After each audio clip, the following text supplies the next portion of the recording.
So, good morning, everyone. Going back to our discussion last week, we discussed chapter 3, which is all about adjusting the account. So, particularly, we took a deep dive into understanding and journalizing what we call our adjusting entries, particularly our accruals and our deferrals, right? And in terms of our overview, basically we broke it down to 6 learning objectives. For today's lecture, I'm hoping na you already mastered and familiarize yourselves with the following concept. So dapat alam na natin what the time period assumption is. We also know that there are 2 ways of accounting. One is cash basis and another is accrual basis. And in financial accounting, what we follow is accrual basis. And that directly ties up to the 3rd learning objective, which is the matching principle. So I trust that you already master or fully understand what the revenue recognition principles are and the expense recognition principles also. So for today, the exercises will primarily focus on the 3 other learning objectives. So number 1, how do we actually make adjusting entries, particularly for deferrals or prepayments, and accruals or incurrences. And then in the 5th learning objective, we'll take out the whole roadmap process on how do we actually use the adjusting entries in order to create our adjusted trial balance. So with that said, we can now go and take a look at the overview of our exercises breakdown. So for exercise 3, there are 5 items that we're going to be discussing today. I'll be asking your help also in terms of solving for these exercises. And then again, as usual, you don't have to be afraid. You just have to first identify what the question type is and look for what is being asked. And then once you fully understand what is being required, you then find a framework in order to solve them, right? So we're gonna be taking a closer look at each example. But before anything else, quickly, I just wanted to review the key concepts in relation to adjusting entries. So number 1, again, adjusting entries are required every time a company prepares financial statements. And because, again, it ensures that we follow both the revenue and expense recognition principles. And again, they are usually made on the last day of an accounting period. And then going back in terms of the rationale, basically before we even make adjusting entries, meron na actually tayong trial balance. But particularly we call this trial balance the unadjusted trial balance. And because it's unadjusted, it means that it might not contain up-to-date information. Because number 1, some entries, yun nga, it's either too time consuming or even costly to record daily. So for example, I'm paying a worker. So syempre yung sahod niya probably daily, right? It would be hassle if every day I'll account for each of the days that they've been working. Better na I probably pay them every week, right? So basically, if I pay them every week, then what that would mean is that sometimes in the cutoff, so pare, ang cutoff ko is April 30, usually I pay on a Friday. That doesn't necessarily mean na yung i-record ko Friday rin, right? So mapuputol yung weekly nila. So that's the time na we need to adjust. And then some naman entries expire with the passage of time, particularly rent, right? So again, it would be hassle to take into account your daily consumption of rent. It's better to just look at it from a monthly perspective. You have 2 entries lang. The initial entry to record your initial transaction with regards to your rent, and then you adjust at the end of the period, you make an adjusting entry in order to recognize the consumption of assets. So basically, you want to recognize the rent expense for that particular month. And then some items may be unrecorded. So this number 3 actually refers to our accruals, right?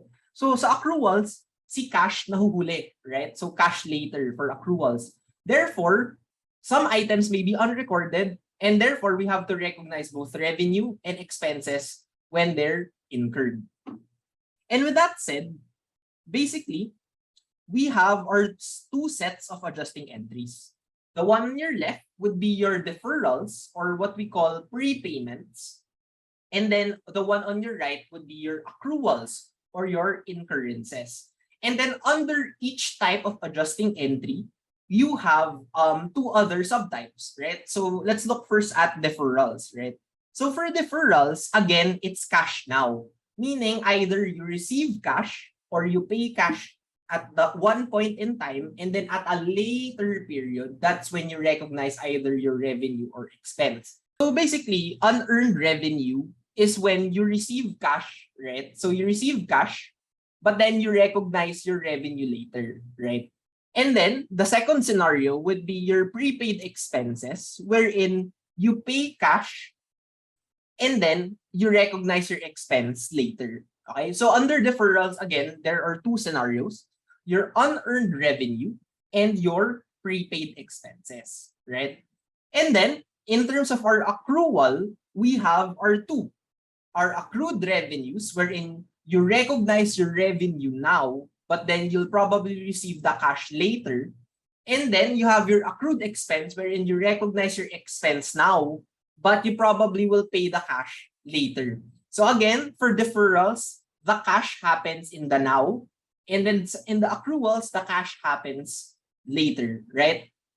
So taking at a closer look, for deferrals or our prepayments, as the name suggests, prepayment, so cash now, basically our related entries would be two things. One, you have an initial entry to recognize your asset, so debit asset, credit cash. But then at the end of the period, what will happen is that in the unadjusted trial balance, your assets will be overstated and your expenses will be understated. And therefore, if the assets are overstated, we have to reduce them. And therefore, in the adjusting entry, credit asset. On the other hand, expenses are understated. So understated siya. So you have to increase, right? And therefore, we debit expense, right? And we have three examples for this. So you have supplies, you have prepaid rent, and equipment. So I want the class to take note na huwag tayo masyadong maging mechanical. So nakalagay dito prepaid rent. Pero prepaid rent is just a symbolism, but it all applies to all other prepaid expenses, be it prepaid insurance, prepaid cleaning, etc., etc. Right? So as long as you made an advance payment, you start thinking, prepaid expense ba to? Right? So kindly make sure na you do a lot of exercises aside from the class in Waygon, para you'll be more familiar with other types of deferrals, right? And then the second type of deferrals would be your unearned revenue, right? Wherein your initial entry would probably be debit cash, credit liability. And then at the end of the period, in the unadjusted trial balance, your liabilities are overstated, your revenues are understated. So again, therefore, your adjusting entry would be si liabilities are overstated, and therefore we have to decrease them. And in order to decrease them, that would be debit liability, right? On the other hand, you have your revenues. Your revenues are understated. So we have to increase. And therefore, our adjusting entry would be credit revenue, right? So again, this is just a summary of our deferrals. So cash is received or paid first in deferrals. When you pay cash and then recognize expense, that would be your prepaid expense. In unearned revenue, you receive cash first and then you recognize revenue afterwards. So again, to note, itong initial recording, this one and this one are already in your unadjusted trial balance. Meaning, our adjusting entries lang talaga would be this particular recognized expense or recognized revenue. The only reason why we're showing this is that you appreciate the full picture. So ingat lang ha. So pag adjusting entries lang hinihingi, ang kukunin nyo na lang itong dalawa. Ito, you assume na it's already in the unadjusted trial balance. Okay. Moving on, we have accruals or incurrences. So as the name suggests, ang nauuna is your incurrence, either the recognition of your revenue or the recognition of your expense. And then cash happens later. So you have two types. The first sub-scenario is your accrued revenues, wherein you recognize revenue first and then you receive cash later. So basically, there's no entry, right? Kasi hindi, usually na-discover lang to at the end of the period. Parang what are our accrued revenues, right? And therefore, since unrecorded siya, both the assets and the revenues are understated. Therefore, we have to increase them. So, debit asset, credit revenue. That's your adjusting entry for accrued revenues, right?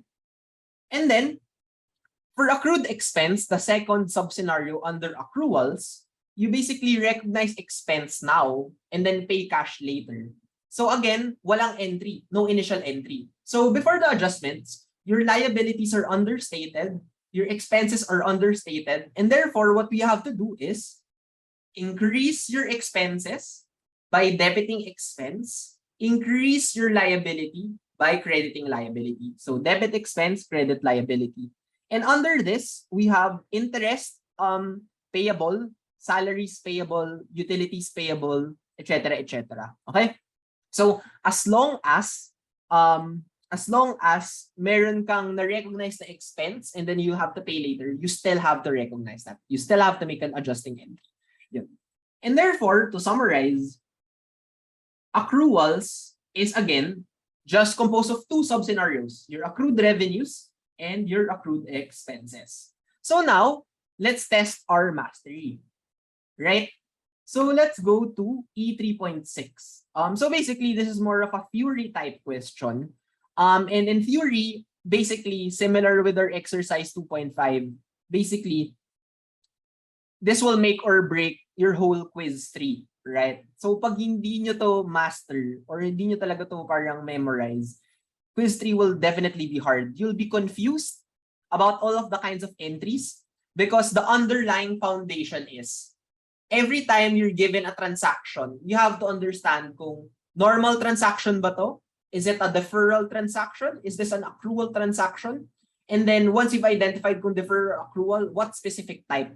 Because diba, with a specific type, we already have our journal entries. So I suggest that you really master how to identify first the deferrals and accruals, and then master the related journal entries under each sub-scenario, right?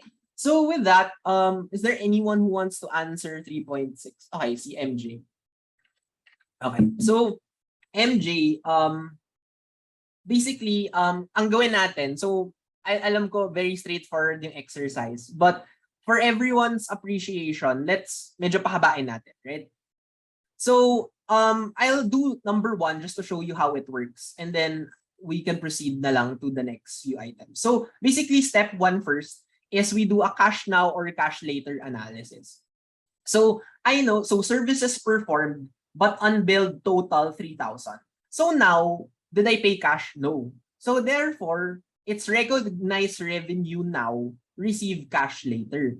And therefore, the next step is we determine deferral ba siya or accrual. Since it's cash later, it's an accrual or an incurrence, right? So now we know accrual to. Now the question is, what is the type of adjustment, right? Among the two accruals, is it accrued revenue or accrued expenses? It's an accrued revenue, right? And therefore, in accrued revenues, the accounts before we adjust is the assets are understated and the revenues are understated. So my question, the next question would be, what would then be our adjusting entry? Debit asset, credit revenue, right? And then in particular for this number 1 transaction, accounts receivable 3,000, service revenue 3,000. So don't worry, I think in the example or exercise, table lang siya. So the adjusting entry lang is so that meron pa tayong, journal entry na may training. Okay. So basically ganun lang. So let's proceed to the second transaction. MJ, let's go through it one by one. Yeah. Hi, good morning. Number 2 po. Yeah. Oh, hi Supplies. guys. So number 2 is cash now, and it's a deferrals po. Okay, got it. So pay cash now and then we recognize expense later. So deferrals. And then what particular type of deferrals siya, MJ? Prepaid expenses. Correct. And then therefore, in prepaid expenses, what would be the accounts before adjustment? Assets are overstated and expenses are understated. So assets are overstated and expenses are understated. So for this MJ, what do you think kaya would be our adjusting entry given na before adjustment ganito siya? Sir, credit assets and Then expenses understated. So, then debit expenses. yeah, correct. Yeah. So particularly if so now we go back to the transaction. So supplies of 300 have been used. So our adjusting entry would probably be what? If it's debit expense credit asset.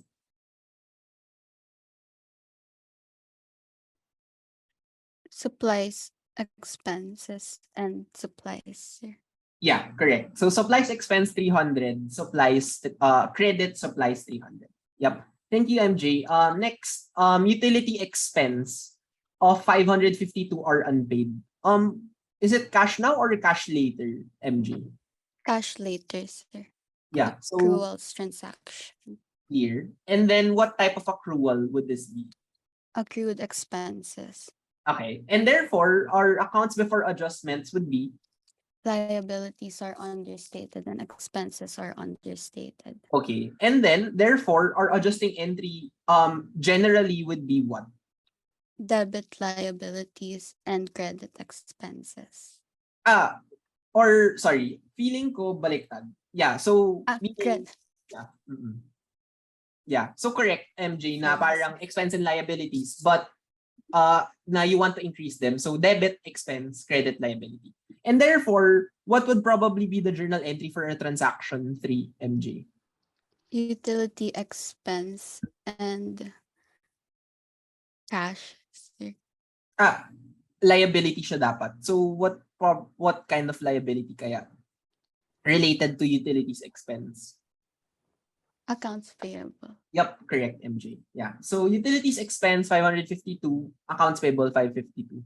Sorry, so I understand wala to sa exercise pero yun parang additional lang. So again, as you can see, parang it's not that intuitive, right? Parang you have to really think this through. So in terms of these journal entries, I'm doing this, so actually this is the pinaka-hassle way of doing it. But I'm doing this so that the people that are still having a hard time in accruals or deferrals, ganito na niya lang isipin. So step 1, cash now, cash later. Identify kung accrual or deferral, what particular type, and then liabilities, or what are the adjustments before, and then what's your adjusting entry generally, and then that's where you'll arrive with your adjusting entry. But hopefully, when you're in quiz 3, pag nakita niyo tong transaction na to, automatic na in your head na ito yung adjusting entry, right? So thank you so much, MJ, for being patient with us. So number 4, last 2, I think, collected 260 in advance for services to be performed. Is this cash now or cash later, MJ? Cash now, sir. Okay. Deferrals transaction. Clear. And then what type of deferrals siya, MJ? Unearned revenue. Got it. So unearned revenue, therefore, what would be our accounts before adjustment? Liabilities are overstated and revenues are understated. Got it. And then therefore, our general adjusting entry would be what? Debit liability and credit revenue. Correct. So debit liability, credit revenue. And for this particular, wherein you collected 260, what would be our journal entry for this? Sir, unearned service revenue 260 and service revenue 260. Yeah. So yeah, unearned service revenue. Correct, MJ. Salaries of 800 are unpaid. Cash now, cash later. Cash later, sir. And therefore, It's accruals transaction. particularly what type of accrual? Accrued expenses, sir. Yep. And therefore, our accounts before adjustment, would be liability or understated. Yeah. So what would be your adjusting entry, therefore? Credit liability and debit expenses. Correct. Yeah. And for this, salaries of 800 are unpaid. What would be your particular journal entry for this?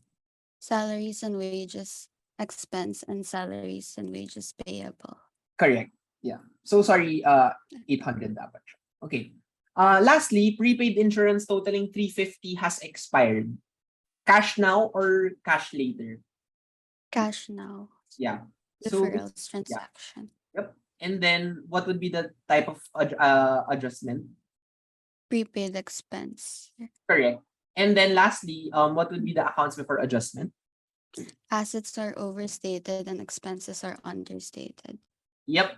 And then I sorry. So this is the adjusting entry, debit expense, credit asset. But for this particular item, what would be the journal entry for this? Their rent expense and prepaid rent. Yeah. Tama the idea pero insurance siya. So insurance expense. Sorry.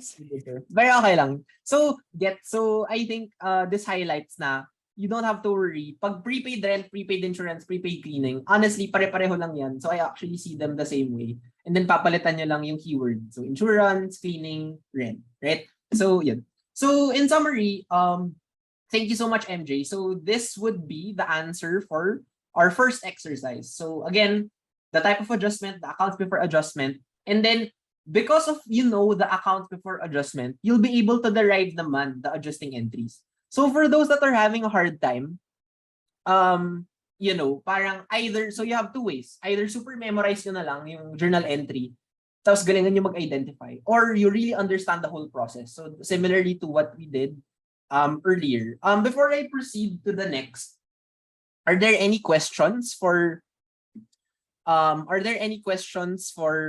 the first exercise?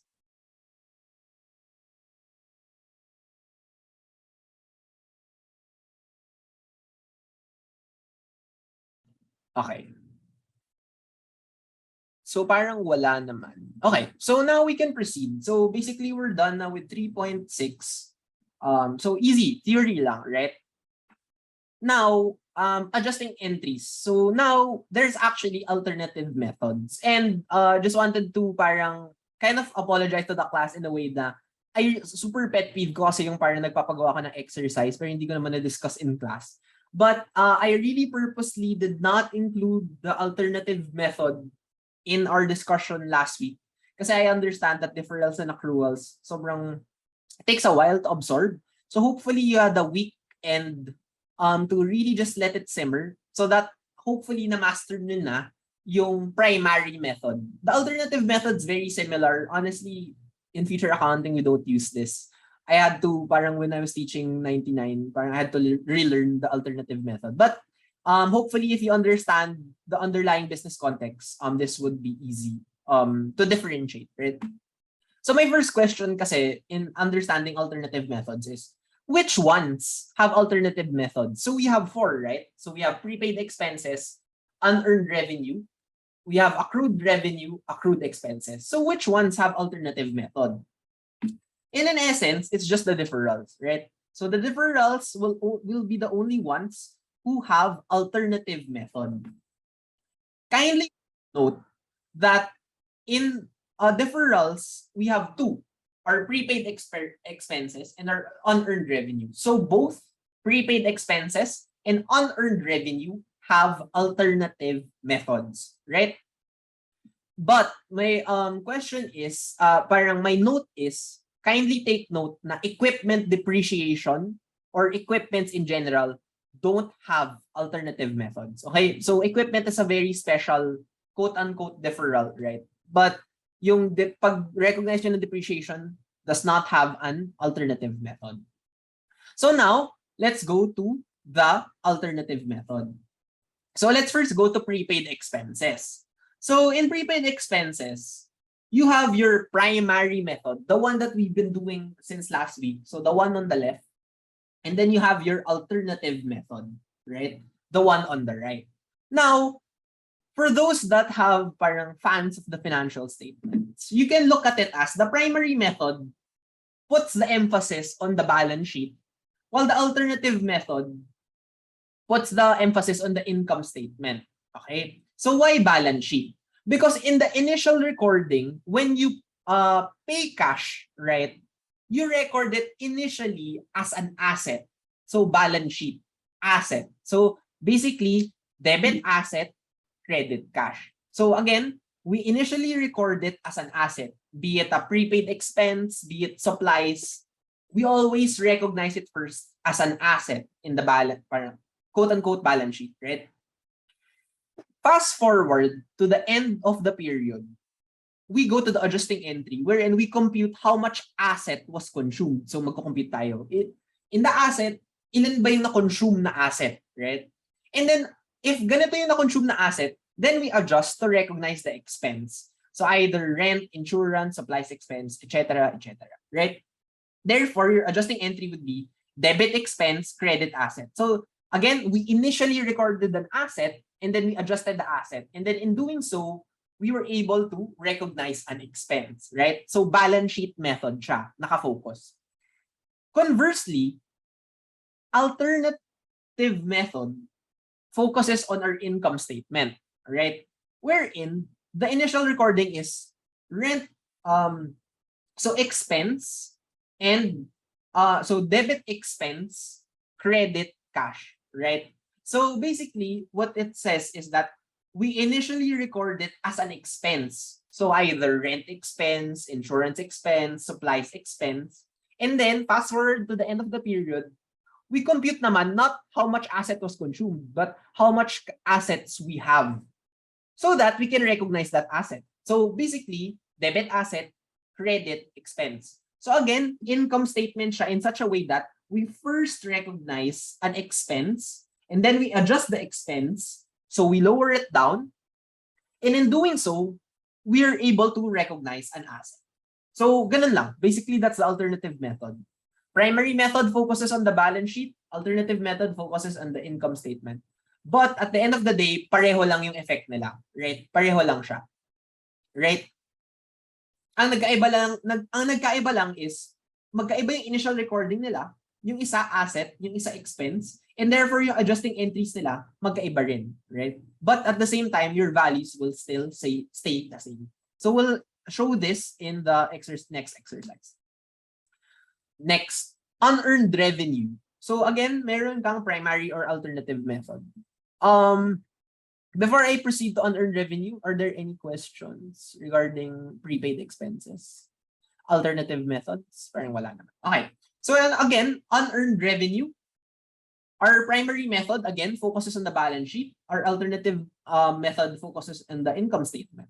So pag balance sheet, we receive cash, so debit cash, but then we initially record it as a liability. Unearned service revenue is a liability. Then, at the end of the period, we compute what was actually earned. So mag-compute tayo. And then, okay, ito yung na-earn ko. Therefore, since alam natin yung na-earn natin, we adjust to recognize the revenue.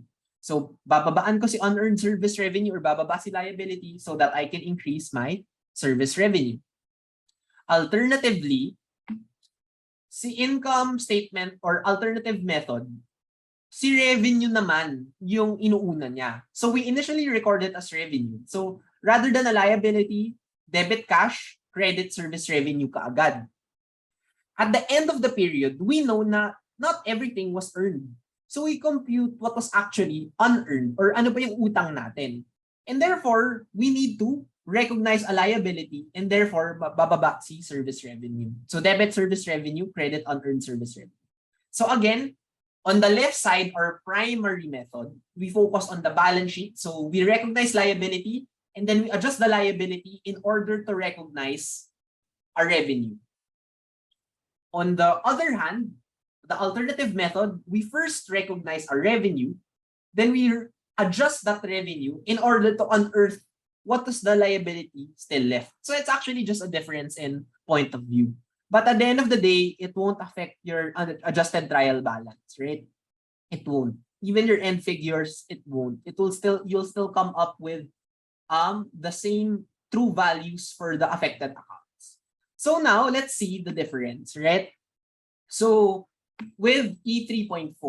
So, with E3.4, there are 7. So, I think we can break it down to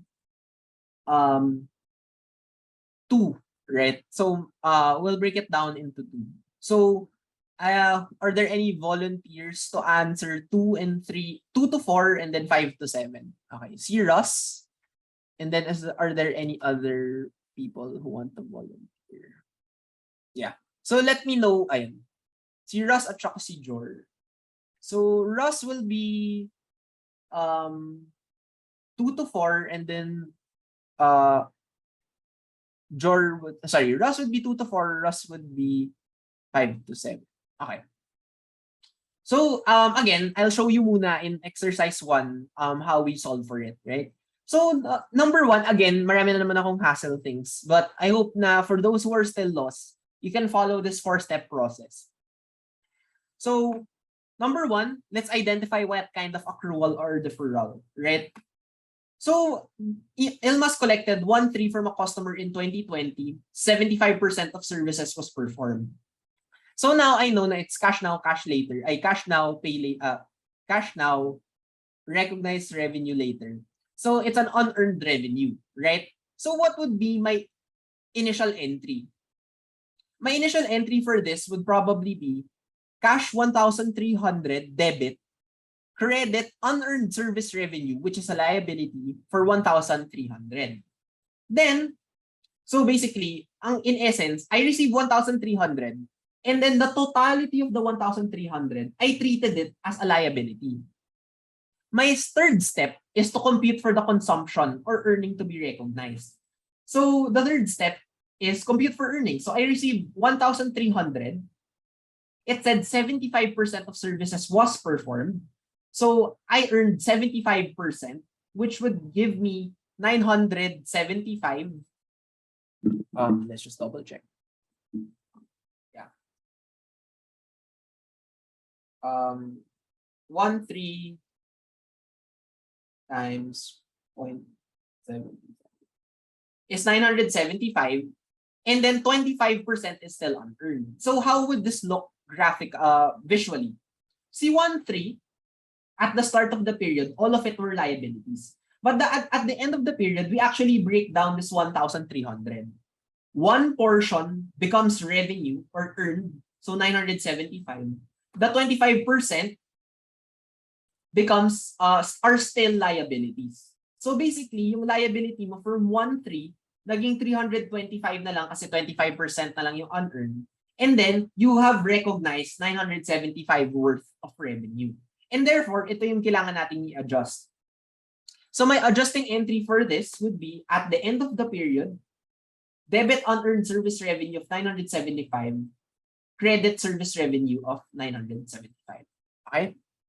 So hopefully, you're clear. So for me, all of these are unnecessary. Again, when you look at this, ideally, you'll be able to create this immediately. But for those who are still lost, I just wanted to represent visually na, in essence, your initial entry, you just break it down into the liabilities and revenue. Some of it's earned, some of it's unearned. So we compute what's earned, and then that's why we adjust the balances, right? So, who is 2 and 4 again? Is it Jor or Russ? Yeah, I think si Jor. Tama ba? Hi, Jor. Good morning.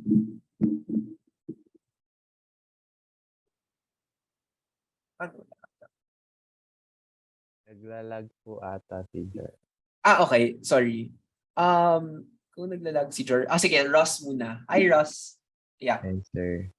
So, sorry, wait lang. Hindi pa pala. Alternative method pa pala. Sorry, wait lang.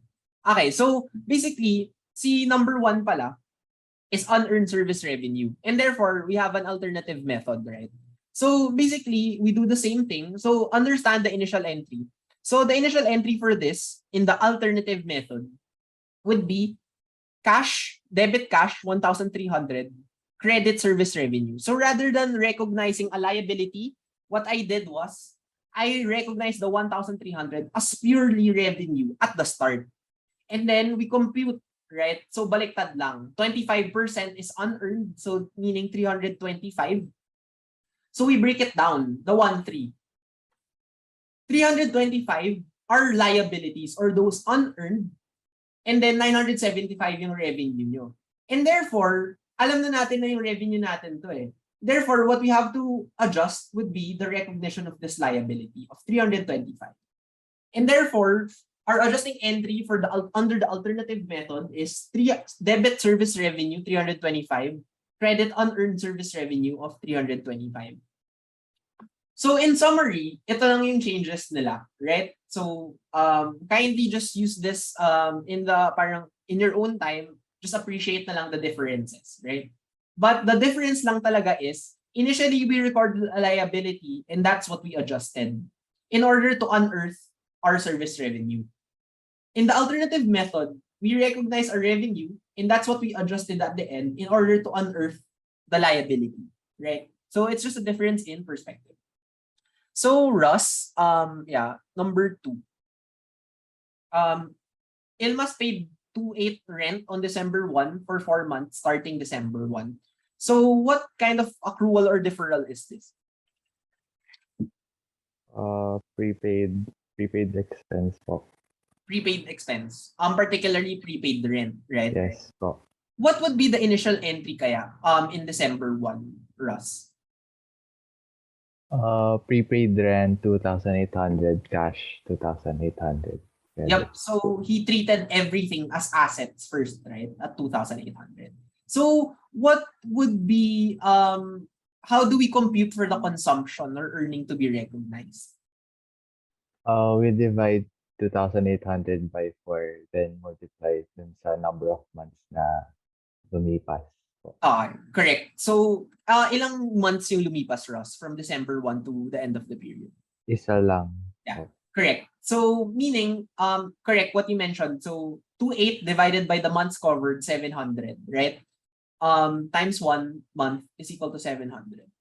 So visually, it's just represented na 1 month worth of rent is expense at 700 and then the other 3 are still assets. And therefore, what would be our adjusting entry for this, Russ? Rent expense 700 debit, then prepaid rent credit 700. Yeah, correct. So tama. So basically, this is the primary method. So again, this is a prepaid expense and prepaid expenses have alternative methods. So let's go to the alternative method, Ross. What would be the initial entry kapag alternative method? Wait. Go lang. Ano ulit yun? So prepaid rent 2.8 and then cash 2.8. So paano siya pag alternative method? Alternative.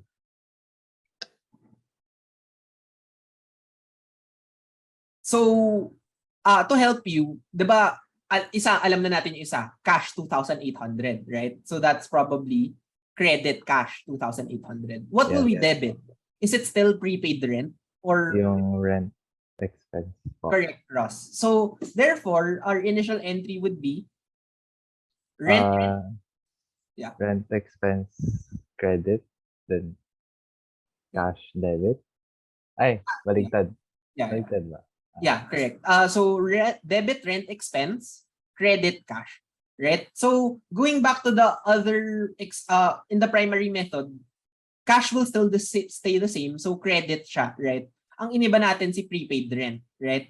Ginawa natin muna expense lahat. So the difference is before yung 2.8 we recognize all of it as asset, but in the alternative method all of it was expense, right? So what would be our adjusting entry if so alam na natin yung computation na the adjustment should be 3 months yung worth ng total prepaid rent. So basically same lang siya na 700 expense pero ito yung asset. So what would be your adjusting entry for the alternative method, Russ? Prepaid rent 2,100 debit, then rent expense 2,100 credit. Correct. So yan. So yeah. So again, ito lang yung summary nito, right? So again, same lang si cash na credit. Ang nag-iba lang is yung debit natin in initial recording, right? Prepaid rent, rent expense, prepaid rent. Yan. So thank you, Russ. So basically, I super hate rin the alternative method. I feel like it's so unnecessary. But not sure kung lalabas siya sa quiz. So hopefully that you guys will master this also, right? Pero my tip is master primary method first. Pag gamay nyo na, that's when you revisit your alternative method para you don't get confused, right? Number 3, Russ. Ilmas employees work 4 days by the end of 2020 but will only be paid in 2021. So identify muna natin what kind of accrual or deferral is this. Russ. Yeah, Wait. go lang.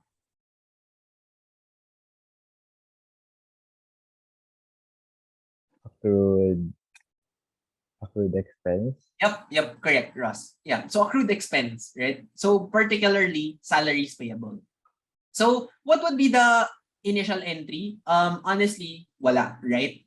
Yes. So in essence, ito lang yung visual representation. So we incurred expense, and we know that the incurred expense revolves around a 5-day work week at 1,200. But it said na worked 4 days by the end of 2020. So what would be how can we compute for the expense na we need to recognize? What would be your solution for this, Russ? We divide 1,200 by 5, then multiply to 4. Yep, correct. So basically, 1,200 divided by 5 is 240 yung salary expense mo per day, right? Pero we have 4 days. So 1, 2, 3, 4. So times 4, in total, 960 siya. So in essence, ito yung itsura ng 1,200. Yung 4 na araw na nagtrabaho ka, we have to recognize a liability and an expense for the 4 days of work before your end of period. And then the remaining 240 is gonna be in the next period, right? Yun. So what would be your adjusting entry for this, Russ? Salaries expense 960 debit, then salaries payable 960 credit. Yep. And then, do you think may alternative method to, given na it's accrued expense?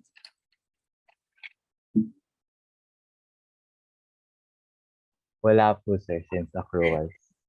So actually, favorite ko accruals kasi mas madali accruals. Yeah. So number 4, perform consulting services for a client.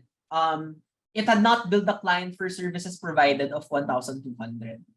So identify muna natin what kind of accrual or deferral is this, Ross? Accrued revenue po. Yep, accrued revenue. As a side note, people that get confused for accrued revenues, magugulat sila, pero hindi naman billed. Parang we shouldn't recognize this, parang ganun. But again, our revenue is already earned, right? Because now perform mo na yung obligation. So regardless of whether you're billed or not, we have to create a journal entry. So in the initial entry, no entry yan, right? Because accrued revenue. And then in essence, we incurred a revenue of 1,200. So wala namang computation. So what would be your adjusting entry for this, Russ? Accounts receivable 1,200 debit, then service revenue 1,200 credit. Yep. So basically AR 12, service revenue 12. Yun. So actually, yun, accrued revenues are your best friend in accruals. Literally, para lang siyang normal journal entry for an accounts receivable, right? Yeah. Thank you so much, Ross.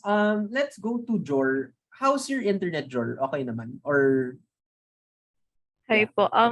Unstable po, pero if mawala ako, Hindi, apologies na po agad. yeah, okay lang. Okay. Yeah. Yes. Hopefully, Sorry. okay lang. So number 5. So nag-purchase raw siya ng supplies of 900 in 2020. And then at the end of the year, 400 yung natira. What kind of accrual or deferral is number 5, Jor? It's accrued expense po. Hindi. But I think Um, deferral, so basically, let's analyze. So basically, now, nagbayad siya ng cash, right? So cash now siya. And therefore, deferral siya. So is it a prepaid expense kind of deferral or unearned revenue kind of deferral? Sure. Prepaid expense po. Yeah, particularly supplies siya, right? So baka that's the reason why it's confusing. So supplies in general, right? So what would be the initial entry when they purchased the 900 in 2020, short? Supplies debit 900 and cash credit 900. Yep, correct. So, in essence, they treated the whole 900 as an asset first, di ba? Under supplies. And then, how do we compute the consumption, Jor? Bali 900 minus 400 po. Tapos, yun po yung nagastos. Correct. Yun Yeah. yung difference.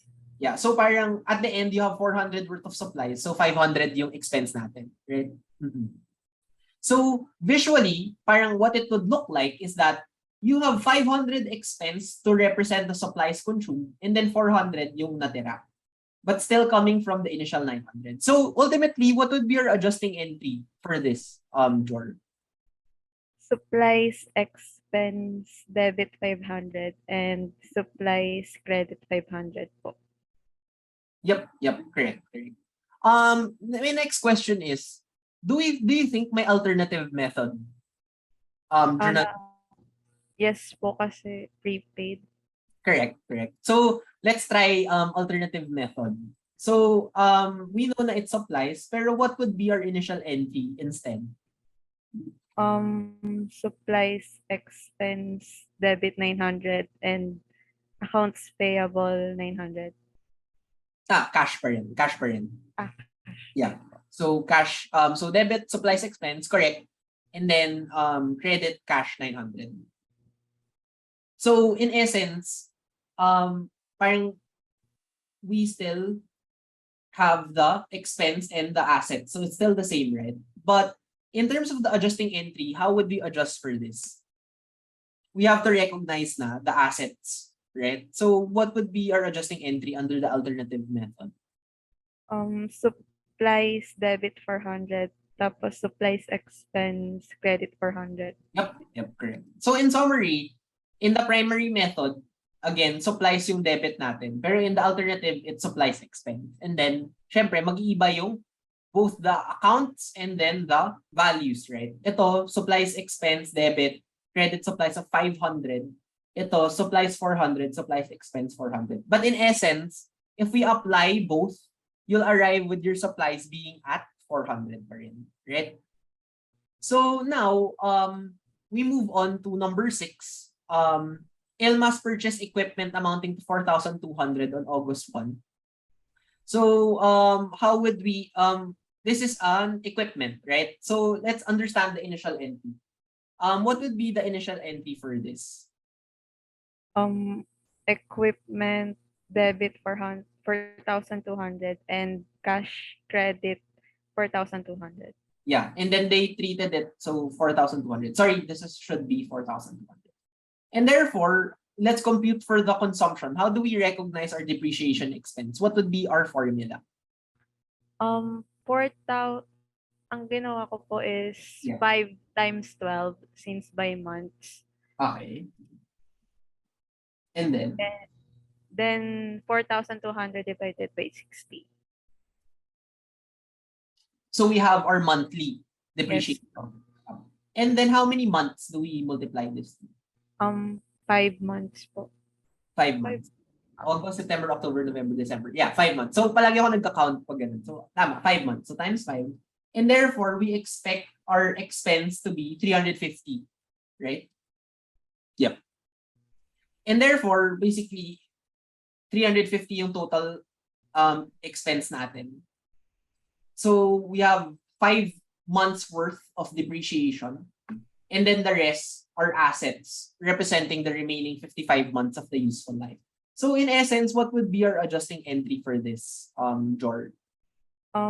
Depreciation expense debit 350 and accumulated depreciation equipment credit 350. Yep, correct. So good na it's ACDEP, right? We never touch the equipment. Equipment will always stay at its historical amount, right? So again, contra asset. So 2,440 total asset, right? So again, accumulated depreciation as a normal credit account. So this is the unique contra asset account. And then lastly, we have Ilmas borrowed 12,000 on October 1, signing an 8% 1-year note payable. What kind of accrual or deferral is this? Wait lang, sir. Ako lang muna. Is it accrued expense po? Correct, correct. So actually, pag ako rin pinag-identify, I really don't know. So ang mas alam ko is the adjusting entries already. So don't worry, parang it's not parang the end of the world kung hirap kayo mag-ano. Ang mas importante is super gamay niya yung adjusting entries, right? So, yun, accrued expenses, and therefore the initial entry is no entry. And now we just have to figure out. So 1 year interest is 960 because basically 8%. So we have 1,200.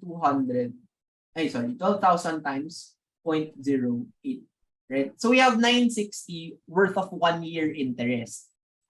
Because 8%, if hindi nakasabi sa problem, assume that interest rates are annual, okay? In life, annual palagi, right?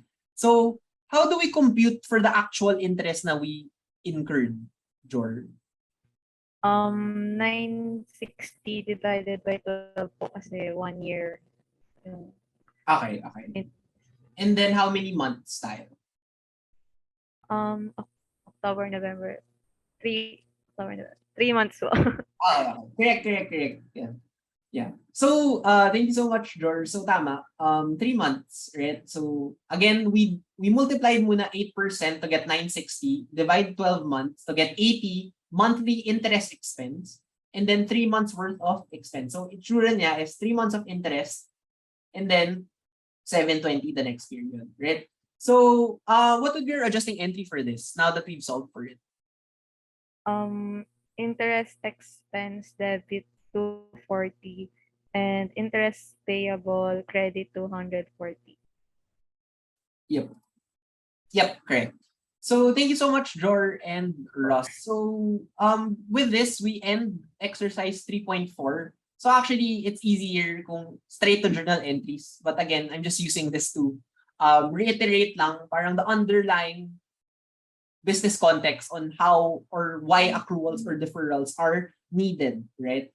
So thank you so much for the patience. Another thing to note, sa accruals and deferrals, even if gets na gets nyo, accounting is 90% reading comprehension, right? So please, as evidenced by our quiz 1, super important to read the dates, right? Every time I see a date in accounting, I read it 3 times. Sometimes, October yan, diba? And then, sometimes it's October 1 or October 31, right? So, ingat lang. So, pag October 31 yan, that means November, December. So, 2 months lang. Versus 3 months na October 1, right? So, particularly for quiz number 3, always read the dates. Or else, mag-chain yung errors nyo in your adjusting entry all the way to your adjusted trial balance. So, always double check the date. Kahit isulat nyo pa, kahit magbilang pa kayo, etc. Ako, every time, kahit sa board exam, nagbibilang lang ako parang tanga. Kasi, kailangan talaga tama yung pagbilang nyo, right? Yun. So with that said, these are the 7 journal entries. These are the primary journal entries, right? So we're done with 3.4. And then this is just a summary of the differences between your primary and your alternative method. So now, before we go into the adjusted trial balance, are there any questions? Kindly let me know in the chat. Kung wala, okay. So now we proceed na to the last 3 exercises. And the last 3 exercises actually revolves around the whole roadmap, right? So again, chapter 1, we did a transaction analysis roadmap, wherein we did the advanced transaction analysis, and then from there, we got our financial statements. In chapter 2, we introduced na in the whole recording process, it's not really the advanced transaction analysis that accountants really use, but in the level 2 of the recording process, basically what happens is we create journal entries, we post to the accounts so that we can get our trial balance, and then we make our financial statements. Now that we're in chapter 3, the level 3 of this is that, yes, we still do journal entries, yes, we post the account, and yes, we create the trial balance, but now we know that the balance that we create are sometimes what we call the unadjusted trial balance, right? And therefore, we add 2 steps. The first step is we create our adjusting entries So that ultimately will create our adjusted trial balance. And the adjusted trial balance is the one that will create our financial statements. Because as you can see, may difference si unadjusted at saka si adjusted, highlighted by the different colors here, right? So in the last lecture, basically we did Bathala Consulting, wherein we took into account the last day na ng accounting period nila, and then we recorded our deferrals and accruals. So kindly take note na ang nilist down lang here are the adjusting entries, not the initial entries, because the initial entries are already in the unadjusted trial balance. And then from there, we just summarize its effects in the debit and credit, and then applied it to the adjusted trial balance, right? So in-update natin si trial balance. And then from there, we created our income statement. So now, in the next three, we'll master the process, right? So let's go to 3.15. So actually 5 lang. So basically one person who can help me create lang the journal entries for this. Both the initial entry and also the adjusting entry. Is there anyone in class who wants to do this? There. Sky? Yeah. Hi, Sky. Hello po sir, can you hear me? Yes, I can hear you. Yeah. Yeah, we go for the first one. So we purchased a 1-year insurance policy. So this is a prepaid insurance. So what would be your initial entry for this, Sky? Our initial entry would be prepaid insurance debited by 1,800 and cash credited by 1,800. Correct. So initially, we treated it as prepaid insurance. So asset lahat ng 1,800. And then, how would we compute for our adjusting entry, Sky? We divide the prepaid insurance by 12 to get 150 per month, and we multiply 150 by 7 to get 1,050. 1,050. Correct. So in terms of the computation, we basically divided it by 12 to get the month of 150 and then 7 months because it was bought in June 1, right? And therefore, visually, this is how it would look like. There's 7 months of insurance and then 5 months left, represented by 750. So ultimately, Sky, what would be your adjusting entry? Insurance expense debited by 1,050 and prepaid insurance credited by 1,050. Yep. So insurance expense 1,050. Got this. Number 2. So we know that this would be prepaid rent, right? So what would be the initial entry for prepaid rent, Sky? Prepaid rent debited by 6,500 and cash credited by 6,500. Correct. And then how would we compute for our adjusting entry, Sky? We divide the rent expense by 5, 6,500 divided by 5, which gives us 1,300. And then we multiply it by 4, which gives us 5,200. 5,200. Correct. So in parang format form, we basically just divided it to get the monthly rent expense multiplied by 4, given that it's August 31, to get 5,200. And then visually, again, basically you've already consumed 4 months of rent, and then you only have 1 month remaining. So now we just have to adjust the expense. So what would be your adjusting entry for this, Sky?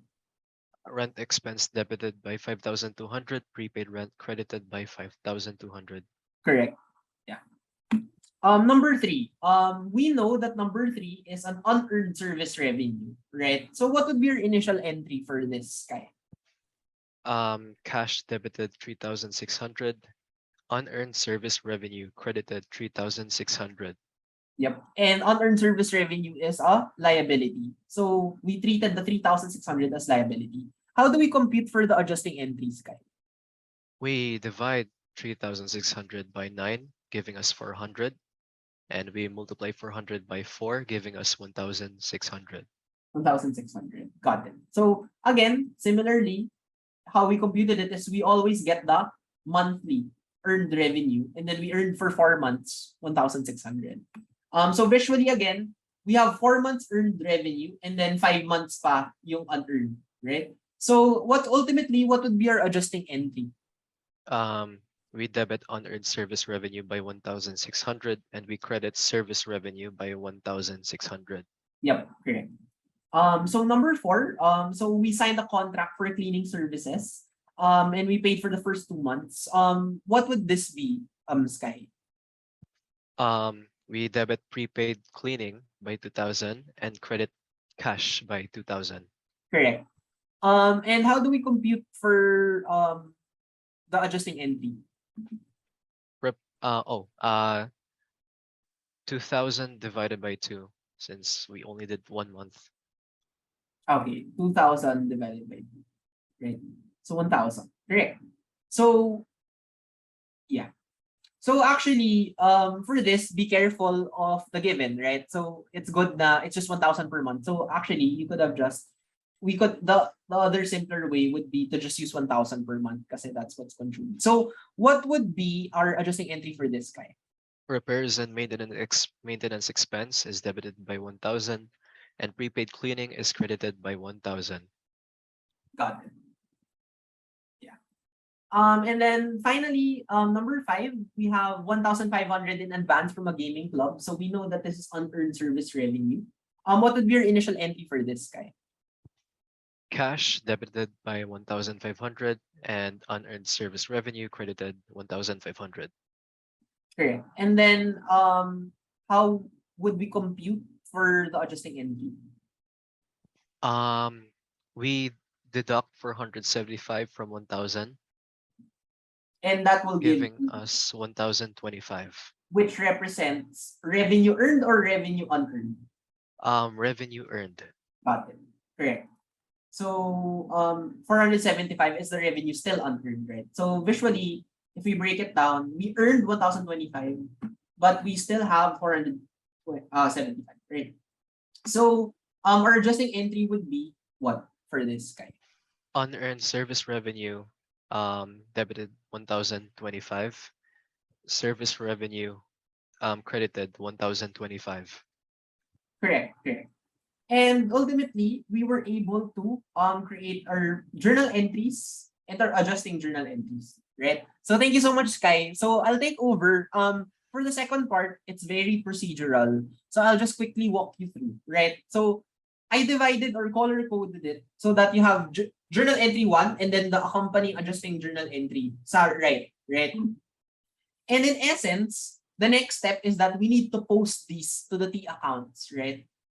And in the same way, so these are all of our journal entries. My only tip for you is the tendency is we created journal entry 1 and adjusted journal entry 1 at the same time. But keep in mind that we have to record or post chronologically, right? Meaning, I'll start first with journal entry 1. So I'll debit prepaid insurance, cash of 1,800. Then go to journal entry 2. Because all the adjusting entries happen at the last day of the accounting period, right?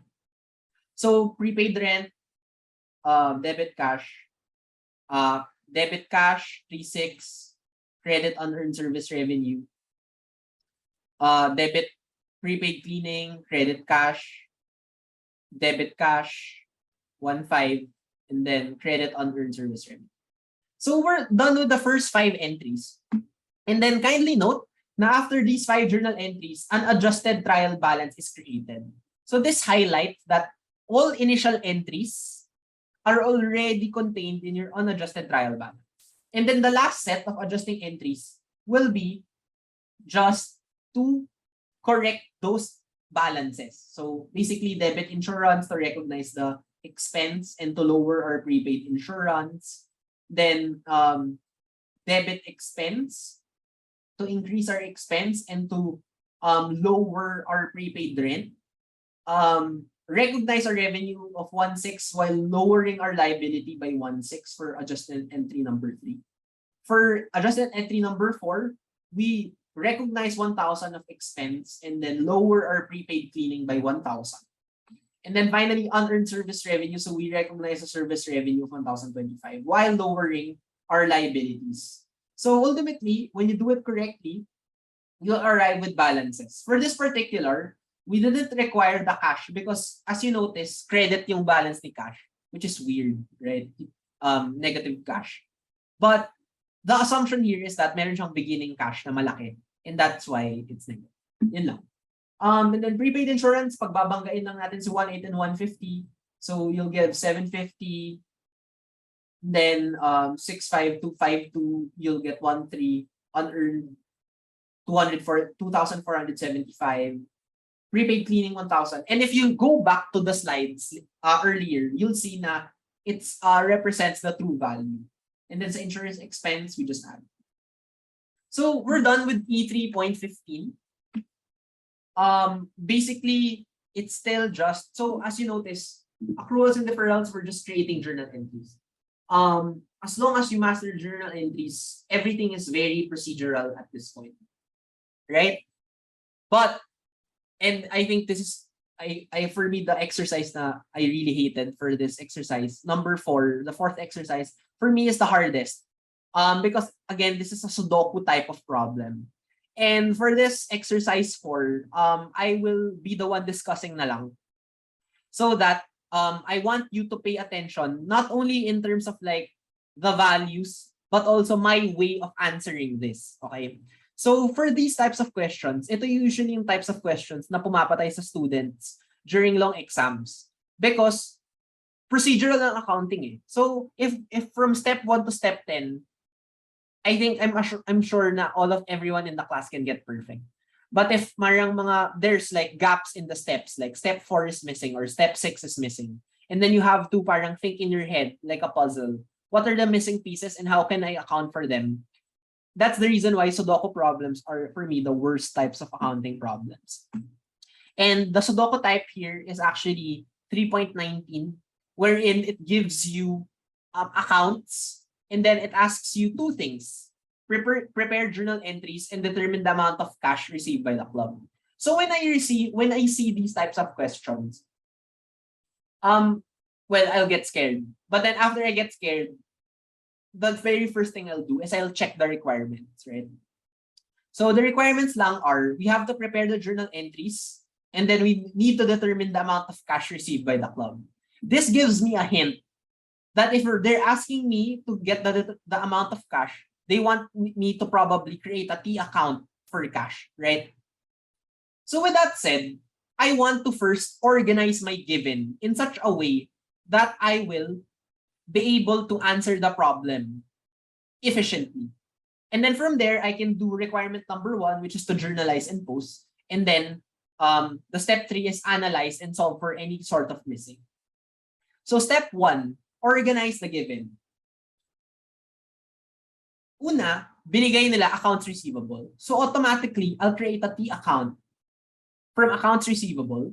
And then I'll note that in the December 31, 2020, 16,000 yung accounts receivable, meaning this is my ending balance. In December 31, my receivable should be 16,000. Alternatively, December 31, 2019 is 8,000. Again, December 31, 2019 is the same as January 1, 2020. It's just a 1-day difference. And therefore, I know that the 8,000 is my beginning balance for my receivables. Next, I know that my unearned service revenue has an ending balance of 17,000 and a beginning balance of 25,000. Kindly take note that it's a liability and therefore credit balance. Receivables or assets, debit balance. Next, service revenue was given. I'll make a T account for service revenue. 161,000 would be the ending. So all of my revenues should total 161,000. And then lastly, my given, I need to determine cash. So 0. There's no any, in the given, there is no beginning balance, there's no ending balance for the cash that was given. So now that I have these 4, the next step is I will journalize and post my accounts. Accounts receivable from 2019 were all collected. All collected. Walang value, right? Where would I get that? 2019. Meaning, they pertain to my beginning balance. They pertain to my beginning balance. And therefore, since it was collected, my journal entry would be Debit cash, because I earned cash. Credit, accounts receivable, 8,000. So now we post, right? Let's post. 8,000 in cash, 8,000 in accounts receivable, right? Next, gift certificates outstanding at end of 2019 were all redeemed. So now again, walang given. We look at the beginning balance of 25,000 to get our journal entry. Debit unearned service revenue, I'll derecognize the liability because at the end of the day, I was able to recognize or earn my revenue. Debit 25,000, credit 25,000. So again, let's just post 25,000, 25,000. So far, it's not that hard, right? It's very straightforward. Next, 3, and this is where everything changes, right? An additional 38,000 worth of gift certificates were sold during the 2020. A portion of these was used by the recipients during the year. The remainder was still outstanding at 2020. So when I read this, I kind of sort of panic. Like, okay, I get the first sentence, but the second sentence, they didn't give a value. How am I supposed to know, right? So for number 3, I first break it down. I'll first make the journal entry of what I know. And what I know is an additional 38,000 worth of gift certificates is just debit cash of 38,000, credit unearned service revenue of 38,000. Because a gift certificate, I have an obligation to serve the customer. And therefore, gift certificates are liabilities, particularly unearned service revenue. So again, in the quiz, in the exam, if you encounter a gift certificate, you already know that it's debit cash, credit unearned service revenue, right? So straightforward. So I'll post it again. Debit cash, credit 38,000, right? And then we go to the second part. So now it says a portion of these was used by the recipients during the year. The remainder was still outstanding at the end of 2020. So the missing piece for this is the value of the transaction. But I know that in essence, the journal entry for people using gift certificates would be similar to our second transaction, that I will debit unearned service revenue and I will recognize revenue at credit service revenue. So again, debit unearned service revenue, credit service revenue. And then because of this, ang problema, I don't know their values. But ultimately, I know that when I post this, I have a missing value of a debit and unearned service revenue, and I have a missing value of a service revenue under the credit side, under service revenue. So now my question is, how do we solve for the missing? We then make use of the whole P account. We know that the ending balance should be 17,000. So looking at transaction 4 and transaction 5, I saw that they don't have any effect in the unearned revenue, and therefore the only missing account was the unearned revenue in number 3. So I'm confident that the 17,000 balance is equal to the 25,000 plus 38,000 minus the 25,000 minus this missing debit from journal 3.2. How do I solve for the missing? Well, solve for X, right? So we isolate. So in essence, this is just 25 plus 38 minus 25 minus 17, which would give me my 21,000. 21,000. So now let's double check, right? If it will make the T account make sense. 25 plus 21 is equal to 46,000. 25 plus 38 is equal to 63,000. 63 minus 46 is 17. So my unearned revenue finally balanced. And therefore, I'm confident that 21,000 is the correct amount. Right? And therefore, we next go to the next principle. your debits should always equal your credits every journal entry. Therefore, I know that the service revenue is equally 21,000. So now I know that this is a credit, right? So now I was able to solve for 3.2, right? So let's move on. We go to transaction form. Services performed for members for 2020 were billed to members. Services performed. I know. So we just billed them. So this is an accrued revenue. So in essence, my anticipated journal entry, even though no value were given, was debit accounts receivable, credit, service revenue, right? So basically, I earned revenue, but then people owe me cash for the revenue that I performed for them. So I know that I have a missing debit in my accounts receivable. I have a missing credit in my service revenue. So now, I look at transaction 4, I look at transaction 5. And among them, it's the service revenue that has no more, transaction 5 has no effect on my revenue. And therefore, I solve for my missing service revenue. So again, my equation would be, my earnings or my revenue for the year is 161 euros, thousand. So that would be 25,000 plus 21,000 plus whatever revenue I earned in transaction 4. So again, solve for X.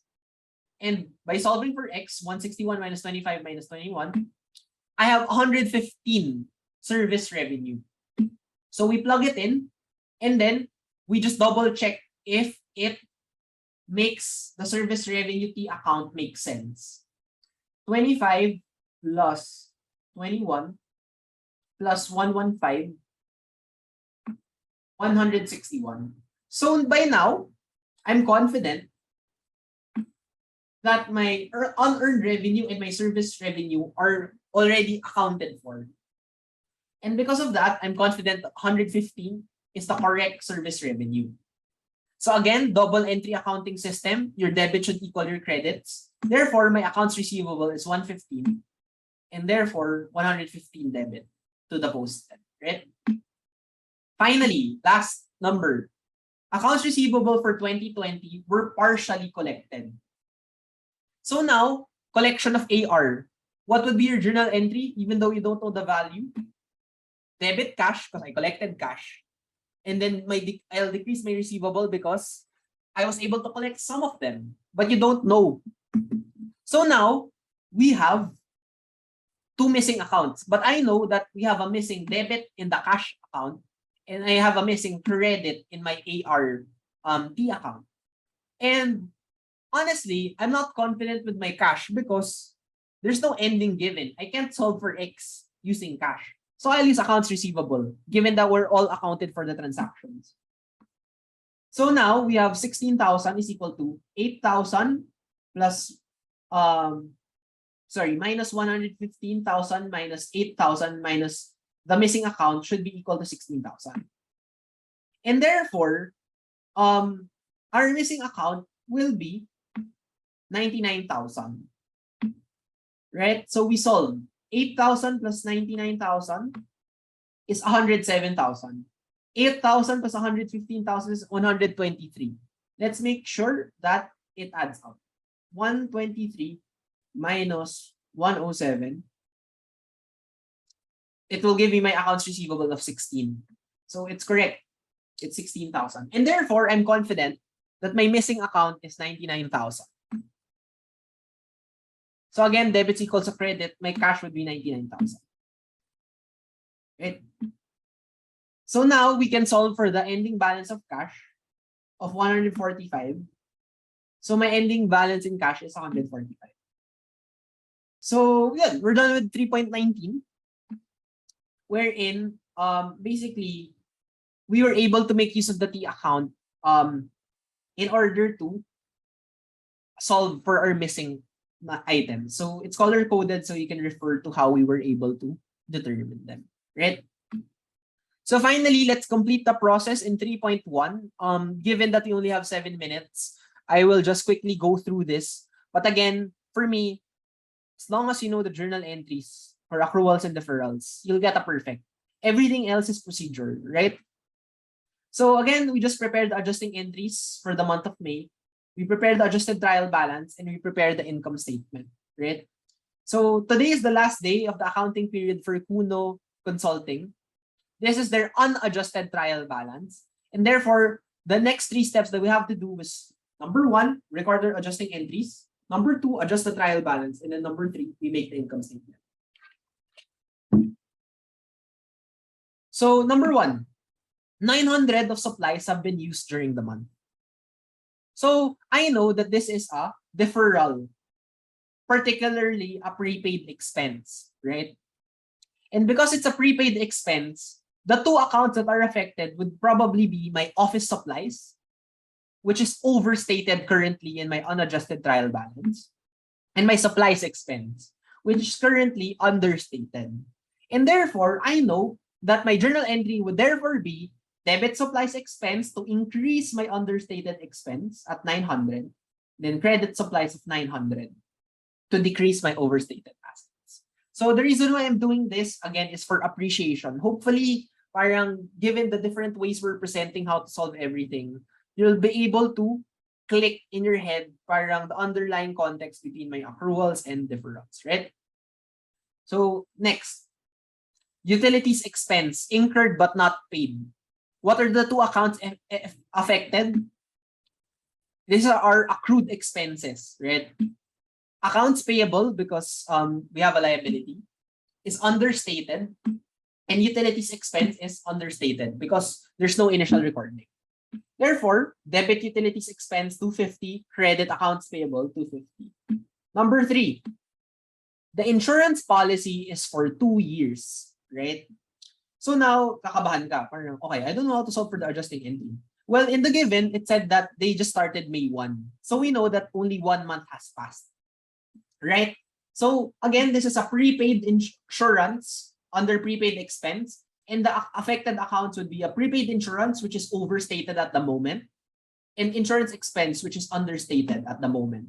We need to recognize 1 month worth of insurance expense. And how do we do this? 3,600 divided by 24 gives us a monthly insurance expense of 150 per month. Since 1 month has passed, debit insurance expense 150, credit prepaid insurance 150, right? Number 4, 400 of the balance in the unearned service revenue account remains unearned. So again, this is a unearned revenue under deferrals. The 2 accounts affected would be unearned service revenue, which is currently overstated because hindi naman 2,000 yung buo nating liability. We earned a portion of that. And service revenue is understated because, again, we have to recognize a revenue relating to the unearned service revenue. How do we solve? Well, we have the total unearned revenue of 2,000. The ending balance of the unearned revenue should be 400. Therefore, what I earned in essence is 1,600. So the true value of the unearned service revenue should be 400 as based on the given. And therefore, debit unearned service revenue, 1,600, service revenue of 1,600.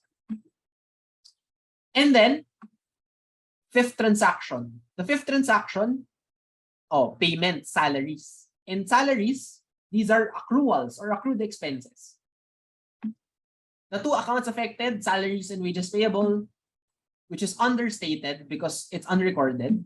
And salaries, wages, expense is understated because we have to recognize the expense for the 3 days that they've worked, right?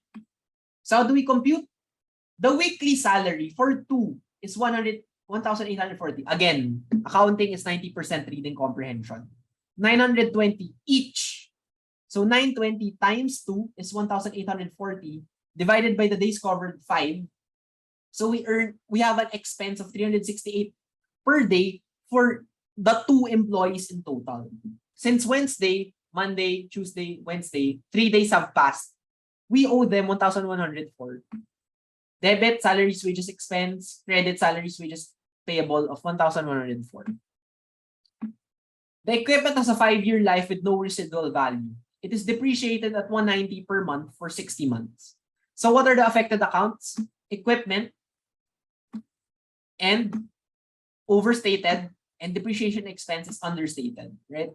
So in essence, it was given naman na 190 per month, but this is just a computation for everyone's appreciation, right?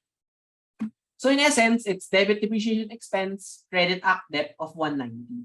But again, we never touch equipment. Equipment should be at cost. Therefore, ang papagalawin natin is si act debt, which has a normal credit account. Finally, we have an invoice of 1,700 representing the performance during the month. So this is an accrued revenue.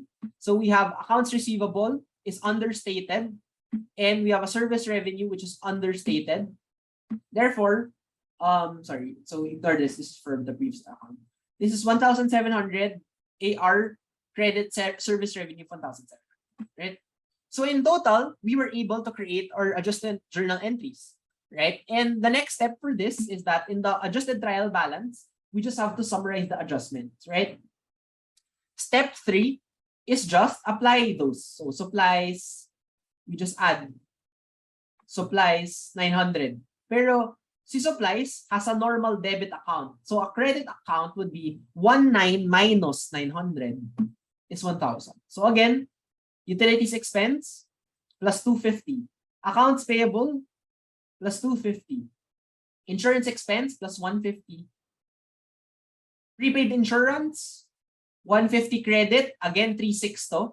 So minus 150, 3,450. Unearned service revenue plus 1,600 is a debit. Usually the unearned service revenue has a credit. So 2,000 minus 1,600, 400 na lang siya. Service revenue, 1,600. So plus 1,600. So service revenue plus 1,600, naging 11,100. Salaries, wages, expense, we just add 1,104 to 6,400 to get us 7,504. Salaries, wages payable, 1,104. It's currently at 0, so now it's 1,104. Depreciation expense, we just increase this to 190. Act debt, we just increase this to 190. Accounts receivable, it's at 6,000 right now, plus 1,700, 7,700. Finally, service revenue. So we did service revenue na before, pero one more adjustment. So 12,800, right? So in essence, our adjusted trial balance will have a debit of 37,944 and 37,944. Last step is now that we know that our trial balance are adjusted, we make our income statement, right? So income statement, Puna Consulting income statement for the month ended May 31. Revenues, expenses, net income. Revenues, 12,800. Isa lang yung revenues na, the service revenue. Expenses, we list down by the amounts. So salaries, wages first, rent expense, supplies, utilities, depreciation, insurance expense. If you total all of these, you will get total expenses of 9,894. So 12,800. So 12,800 minus 9,894. Our net income should be 2,906. So actually that ends today's lecture. Are there any questions or clarifications regarding any of the exercises? Go ahead, Sky. Sir, just to make sure po, unless stated otherwise, is it okay if we don't supply the initial entries and move forward with the adjusting entries? Correct. Thank you po, sir. Yeah, correct, Sky. So basically, for lecture purposes and exercises purposes, we just show the initial entries so that you'll appreciate paano siya nag-adjust. But in the quiz, if they just ask for adjusting entries, just create adjusting entries. Yeah. Correct. Thank you for that question, Sky. Are there any other questions? If none, kindly thumbs up. If everything is okay, so that we can officially end it. So again, Thursday, we'll talk about chapter 4, concept lecture. Monday next week, we'll have quiz 2. Tuesday next week, before our class, deadline for exercise number 4. And then for everyone that was requesting if they could change their UPD email, yeah, go ahead. I'll email your UPD email. For those who provided, I will only send na lang to their UPD email. And then for any questions or clarifications, kindly direct it to my UPD email.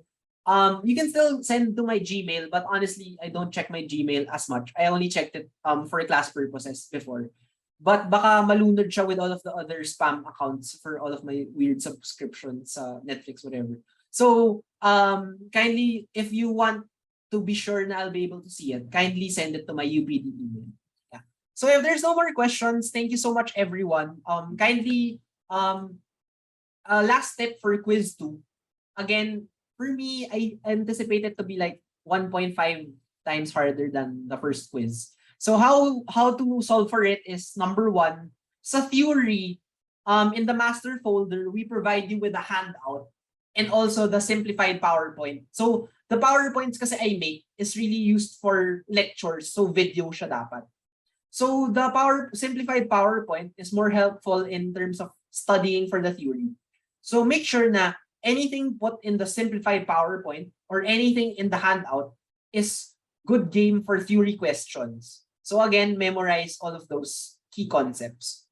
Second, for exercises, just revisit our class exercises, but try to go through Waygunt and look for question types that are not yet discussed in class, and then make sure that you know how to solve them. So with that said, thank you so much, everyone.